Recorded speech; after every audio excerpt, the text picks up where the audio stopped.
హరే శ్రీనివాస శ్రీ పద్మావతి సమేత తిరుమలనాథ స్వామి దేవస్థానం. నేను రాయప్రోలు మురళీ గురుస్వామి. ఈ యొక్క దేవాలయం ప్రధాన అర్చకునిగా బాధ్యత నిర్వర్తిస్తున్నాను. బావోజీ స్వామి నాయక్. సుమారు 12వ శతాబ్ది కాలం నాటి దేవాలయం ఇది. రేచెల్ల రెడ్డి రాజుల కాలం నాటి దేవాలయము. అతి పురాతన దేవాలయం. నల్లగొండ జిల్లా, తెలంగాణ రాష్ట్రంలో నల్లగొండ జిల్లా పెద్దఊర మండలం, తిరుమలగిరి మండల కేంద్రంగా ప్రక్కనే ఉన్నటువంటి పర్యాటక కేంద్రం నాగార్జున సాగర్ తీర ప్రాంతాన కృష్ణమ్మ నది తీరాన ముచ్చటగా 3 కొండలపై శ్రీ పద్మావతి సమేత తిరుమలనాథ స్వామి వేంచేసి ఉన్నారు. కొలిచిన వారికి కొంగు బంగారం, కోరిన వారికి కొండంత ధైర్యం. ఇక్కడ అనేక మంది భక్తులు వారి యొక్క కోరికలు స్వామికి చెప్పుకొని ఆ కోరిక నెరవేరిన తర్వాత దర్శించుకున్నటువంటి సందర్భాలు కోకొకలు. అలాగే ఇక్కడ ప్రతి ఒక్కరు ఈ యొక్క పరిసర ప్రాంతాల్లో ప్రతి ఇంట్లో కూడా పద్మావతి తిరుమలయ్య అన్న నామకరణం ద్వారా ఆ భగవంతుడు ఇలవేల్పుగా భావిస్తూ ఇలవేల్పుగా కొలుచుకుంటూ ముందు వెళ్తున్న కుటుంబాలు ఎన్నెన్నో ఉన్నాయి. భవిష్యత్తులో రాబోయే కాలంలో తెలంగాణ తిరుపతిగా ఇప్పుడు చెప్పుకునే తిరుపతి దేవస్థానం ఏ ప్రకారంగా భక్తులు సందర్శించుకుంటున్నారో అలాంటి విశిష్టమైనటువంటి క్షేత్రం ఈ యొక్క దివ్య క్షేత్రం పద్మావతి సమేత తిరుమలనాథ స్వామి క్షేత్రం. భవిష్యత్తులో తెలంగాణ తిరుపతిగా, అలాగే తెలంగాణ శబరిగా, అలాగే విశిష్టమైనటువంటి హనుమత్ భక్తులు, విశిష్టమైన అయ్యప్ప భక్తులు, అలాగే ఇక్కడ గోవింద నామస్మరణ చేస్తూ గోవిందుని మాలను కూడా దానం చేసుకున్నటువంటి కుటుంబాలు ఎక్కువ అయ్యాయి. కనుక ప్రతి ఒక్కరు కూడా ఈ యొక్క దేవస్థానం సందర్శించి తమ భక్తిని చాటించి ఈ యొక్క దేవాలయ ఉన్నతికి, అలాగే దేవాలయ అభివృద్ధికి సహకరించవలసిన ప్రతి ఒక్కరిని కూడా పేరు పేరున వేడుకుంటున్నాం. హరే శ్రీనివాస. హరే శ్రీనివాస. నేను రాయప్రోలు మురళీ గురుస్వామి. ఈ యొక్క పద్మావతి సమేత తిరుమలనాథ స్వామి దేవస్థానం ప్రధాన అర్చకునిగా కొనసాగుతున్నాను. ఇక్కడ ఈ సంవత్సరం నుంచి విశ్వాసనామ సంవత్సరం, అలాగే రాబోయే ఉగాది నుంచి కూడా ప్రతి శనివారం కూడా విశేషంగా దంపతియుక్తంగా అభిషేకం చేసిన కైంకర్యాలు ప్రారంభం చేస్తున్నాం. అలాగే ప్రతి పౌర్ణమి కూడా మాస కళ్యాణం ప్రారంభం చేస్తూ కొలిసేవారి కొంగు బంగారంగా కోనేటి రాయుడు, కోనేటిపుర వాసుడు సుమారు 12వ శతాబ్ది కాలం నాటి రేచెల్ల రెడ్డాల కాలం నాటు ఆ సమయంలో ప్రతిష్టాపన చేసినటువంటి విశిష్టమైన దేవాలయం ఇది. అలాగే భవిష్యత్తులో ఈ యొక్క ముచ్చటగా 3వ కొండ కోనేరు దగ్గర నుంచి కోనేరు దగ్గర నుంచి ఈ యొక్క దేవాలయ ప్రదక్షిణ, మహాగిరి ప్రదక్షిణ చేసుకోవడం కూడా అనేక రకాల వసతులు ఉన్నాయి ఇక్కడ. ఈ మహాగిరి ప్రదక్షిణ చేయడం ద్వారా కూడా మనకున్న కోరికలు నెరవేరేటటువంటి ఆనవాళ్ళు మనకు కనిపిస్తున్నాయి. రీసెంట్గా మన మాఘ పౌర్ణమి, విశ్వాసనామ సంవత్సరం మాఘ పౌర్ణమి రోజు కళ్యాణం పూర్తయిన తర్వాత పూర్వం ఉన్నటువంటి ఈ గిరి ప్రదక్షిణ ఎలా ఉంటుందో చూడడానికి మనం వెళ్ళాము. పూర్తిగా ఆ యొక్క 3వ కొండ గుట్ట చుట్టూ తిరగడానికి 1 గంట పట్టింది.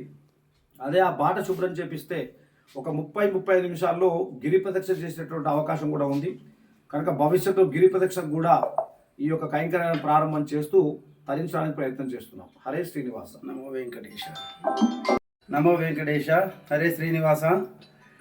శ్రీ తిరుమలనాథ పద్మావతి శ్రీ తిరుమలనాథ స్వామి దివ్యక్షేత్రం, గ్రామం కుంకుడు చెట్టు తండ, బోనుతుల గ్రామ పంచాయతీ. ఇక్కడ తిరుమలనాథ స్వామి కుంకుడు చెట్టు తండ నుంచి 3 కిలోమీటర్ల దూరంలో పైన కొండ మీద వెలిసి ఉన్నారు.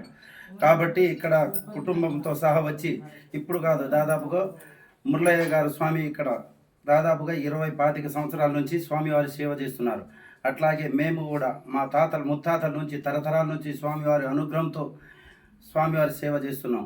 ఇక్కడికి వచ్చి ఆంజనేయ స్వామికి మలితతో పాటు స్వామివారికి వచ్చేసి నైవేద్యం కూడా ప్రతి శనివారం వచ్చి అర్పిస్తారు. మంగళవారం స్వామివారికి, శనివారం తిరుమలనాథ స్వామికి, మంగళవారం ఆంజనేయ స్వామికి సింధూరాభిషేకము, స్వామివారికి అమృతాభిషేకం పంచామృతాభిషేకం చేస్తాము.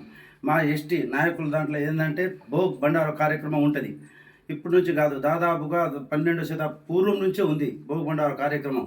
మధ్యమడుగు ఆంజనేయ స్వామి క్షేత్రంలో ఎలా భోగ్ బండారు చూర్వి మలిద ఎట్లా చేస్తారో ఇక్కడ కూడా ప్రతి వారం చూరి స్వామివారికి మహాభోగ కార్యక్రమం ఉంటుంది. ఇక్కడ అర్చకులు మురళయ్య గారితో పాటు బావోజీగా నేను కూడా వచ్చి స్వామివారికి సేవ ప్రతి శనివారం వచ్చి స్వామివారికి సేవ చేస్తూ ఉంటాం. అట్లాగే ఇక్కడ వచ్చి ఏ కోరికున్నా చూడ సంతానం లేని వాళ్ళకు సంతానం ఇప్పటి నుంచి కాదు, మా తరతరాల నుంచి. వాస్తవం చెప్పాలంటే మా నాన్న ఇదివరకు పూర్వం దాదాపుగా 22 సంవత్సరాల క్రితం శరణమయ్యారు.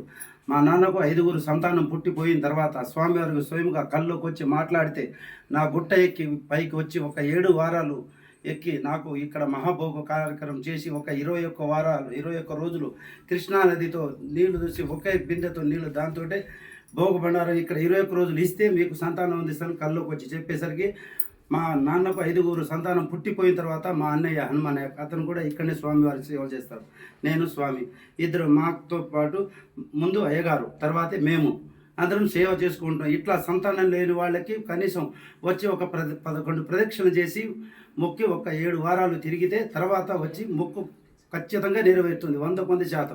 సంతానం లేని వాళ్ళకు మాత్రం కొంగు బంగారం లెక్క. ఏ కోరిక కోరినా కూడా స్వామివారం అయితే అట్టే కాదనకుండా ఇస్తాడు. ఇక్కడ వచ్చి ప్రదక్షిణలు చేయగానే స్వామివారికి మనసులో తలంగానే రోమాలు నిక్కలు పుడుచుకొని ఇక్కడ స్వామివారికి ఎంతో వైభవంగా ఇక్కడికి వచ్చి అంత సక్సెస్ఫుల్లే కానీ ఫెయిల్ అన్నట్టు లేదు. ఇక్కడ దాదాపుగా మనకు మాఘమాస పౌర్ణమిలో స్వామివారి కళ్యాణం, అట్లాగే మాలాధారణ ఇద్దరు స్వాముల నుంచి అయ్యగారు ఆశీర్వాదం స్వామివారి ఆశీర్వాదంతో గోవింద మాలాధారణ చేసి ఇద్దరితో స్టార్ట్ చేస్తే ఈ సంవత్సరం 25 మంది అయినాం.